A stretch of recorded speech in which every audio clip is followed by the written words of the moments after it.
ভূমিহীন ৪৫টি পরিবারের হাতে এবারে জমির পাট্টা তুলে দিল কুমারঘাট মহকুমা প্রশাসন। একই সাথে মহকুমা ১৭ জন দুস্থ পরিবারের হাতে তুলে দেওয়া হয় BPL ration card. Fatikroy Nazrul কলাক্ষেত্রে আয়োজিত এই অনুষ্ঠানের মধ্য দিয়ে সুবিধাভোগীদের হাতে এই জমির পাট্টা ও রেশন কার্ড তুলে দেওয়া হয়। এতে প্রধান অতিথি হিসেবে উপস্থিত ছিলেন রাজ্যের তপশিলি জাতি কল্যাণ দপ্তরের মন্ত্রী সুধাংশু দাস। মুখ্যমন্ত্রী চা শ্রমিক কল্যাণ প্রকল্পে ঊনকোটি জেলা কুমারঘাট মহকুমা সুবিধাভোগীদের মধ্যে তুলে দেওয়া হলো জমির পাট্টা এবং বিতরণ করা হলো বিপিএল রেশন কার্ড। বুধবার ফটিকরাই নজরুল কলাকেন্দ্রে এক অনুষ্ঠানের মধ্য দিয়ে ৪৫ জনকে জমির পাট্টা এবং ১৭ জন সুবিধাভোগীর হাতে তুলে দেওয়া হয় বিপিএল রেশন কার্ড। কুমারঘাট মহকুমা প্রশাসনের অনুষ্ঠানে মূল আয়োজক। অনুষ্ঠানে উদ্বোধন করেন ত্রিপুরা সরকারের মন্ত্রী তথা ফটিকরায়ের বিধায়ক সুধাংশু দাস। উপস্থিত ছিলেন ঊনকোটি জেলা পরিষদের সভাধিপতি অমলেন্দু দাস, জেলা শাসক রাজীব দত্ত, কুমারঘাট মহকুমা শাসক সুব্রত কুমার দাস ও অন্যান্য অতিথিরা।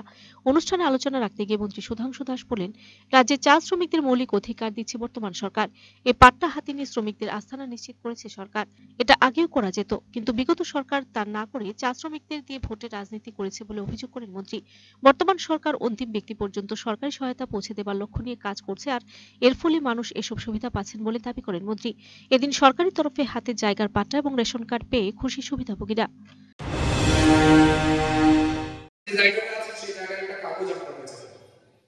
কালকে আপনাকে কি হয়েছে বলবেন না, এই জায়গায় আপনার নাম উঠে যান, আপনার কাছে কোনো কাগজ নেই, প্রশাসন চাইলে আপনাকে তুলে দিতে পারে।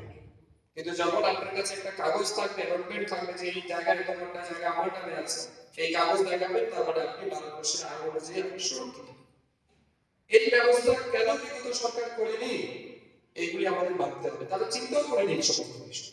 তাদেরকে নিয়ে রাজনীতি করিয়েছে, তাদেরকে নিয়ে মিছিল মিটিং করিয়েছে, নির্বাচনে তাদের হাতে ৩০০-৫০০ টাকা করে দিয়ে কাউকে মদ অফার করে দিয়ে নির্বাচন শেষ সম্পন্ন করেছে। পরবর্তী সময় তাদের কথা কেউ চিন্তা করে, কিন্তু আজকের সরকার তাদের কথা মাথায় রেখে তাদের জন্য সরকারের পার্মানেন্ট জমির বন্দোবস্ত দেওয়ার কথা করেছে।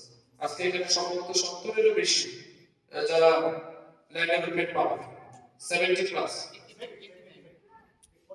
85 জন চা শ্রমিক আজকে আমাদের এই মুখ্যমন্ত্রী চা শ্রমিক উন্নয়ন প্রকল্পের জমির কাগজ।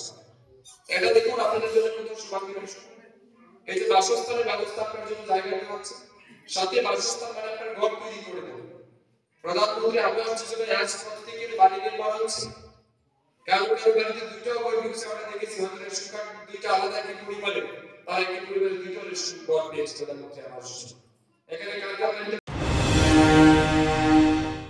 Report search India.